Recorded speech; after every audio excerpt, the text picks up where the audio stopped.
the request of California Highway Patrol.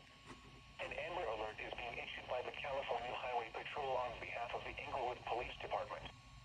On January 1st, 2025, at 12:30 p.m., Van Holden was abducted from Inglewood, California. Van Holden is a 14-year-old black female, 5 feet 5 inches tall, weighing 100 pounds, with brown hair and brown eyes. Van Holden is believed to be wearing a black shirt, black pants, black Crocs sandals, and a pink head wrap. The suspect, Edward Messon, is a 59-year-old black male, standing 6 feet 2 inches tall, weighing 220 pounds with black and gray hair and brown eyes. Clothing description unknown. The suspect was last seen driving a 2013 black Dodge Caravan with California license plate number 63987. He is seen